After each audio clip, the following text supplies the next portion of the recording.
Well, high school seniors are getting ready to close a big chapter in their lives, and many of them are going to get ready to head off to college after that. We've got Jamie Dickinson here with us this morning. She can help you get your student ready for their college education. Jamie, good morning. Thank you so much for being here with us. Good morning. Thanks for having me. It's always a pleasure. Well, we always love getting to talk with you. Jamie, let's talk about your college planning business. How do you prepare students for that next step after high school graduation? It's a lot all at once. It is, and you know, I've really fashioned my practice around what do I wish somebody had told me when I was that age. Okay. You know, when I graduated from Logan High like 100 years ago, my guidance counselor said, "Oh, you're good at math, being an accountant, you always have a job." Well, that's true. Accounting and nursing are the two most highly recruited majors in the country.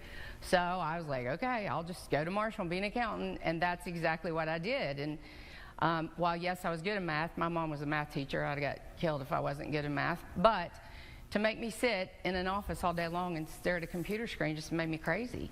And so after like 20 years of doing that, I mean, even though I was really good at it, I just, one night in the middle of the night, I had this crazy idea about doing this whole college planning thing, because I was like, I really don't want anybody to live the life I did. It's awful when you get up and dread to go to work. It's just a terrible feeling. Well, Jamie, I love that, that idea that you said you try to apply, you know, some of the things that you wish that people had told you, and you try to instill that in those that come to you for help. Is there a certain age that you typically recommend, though, that students start preparing for college? I mean, when would you tell them would be kind of the ideal time to begin prepping? For me, the ideal time is 8th grade. Okay. And the reason is that gives me plenty of time over their whole high school years to get to know them. That gives me a chance to help them plan their curriculum like a good, you know, 4-year difficult degree of curriculum, but not to push so fast they have a grade drop. And especially because in 8th grade, I did something that knocked me out of being valedictorian of my high school class, and yes, I still need therapy to this day over it. So I tell the kids, listen, what you do in 8th grade could come back to haunt you senior year, so you just need to be prepared. And I just really think it's a big decision for the family. I mean, we're talking about your kids, your money, what else is there? I just think it's too major of a decision for everybody in the family to just leave over to a teenager and a high school guidance counselor that doesn't know who they are. And, you know, it's a decision that you don't want to rush. You know, you want a little bit of time to plan and think about things. And, you know, I feel like even a lot of students that get to college, some of them still don't necessarily know what they want to be, and it's kind of that time to explore. But, Jamie, when you start meeting with families and you're helping them through this process, how often are you meeting with them, and what are some of the things that you are discussing? At least once every 3 months. Okay. And then when I get to junior year, it's about once every 6 weeks.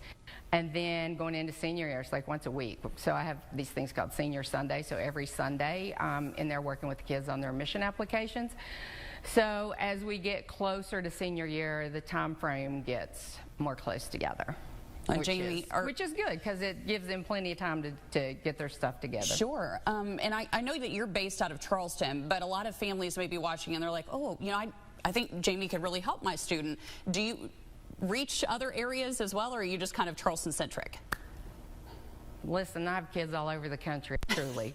And, you know, I mean, I was doing online appointments when it wasn't cool to do online appointments, right? I was like ahead of the curve, because I knew if I stayed limited, you know, I could never grow my business. So I've been doing online appointments for a long time. So, yes, we do online tutoring, online test prep, and I do all of my college planning online. So anybody can just reach out and touch me and have an online appointment, just like what you and I are doing now. It's just the way of the world now, isn't it? It sure is. And I have kids. I mean, I had a kid from Georgia that I worked with who I never met in person, and then he went to Harvard. It was really great. And that was a long time ago. Oh my, wow.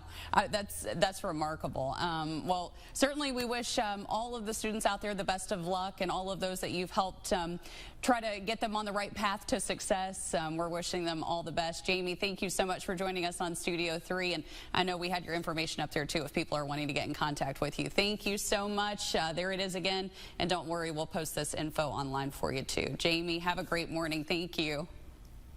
Thank you.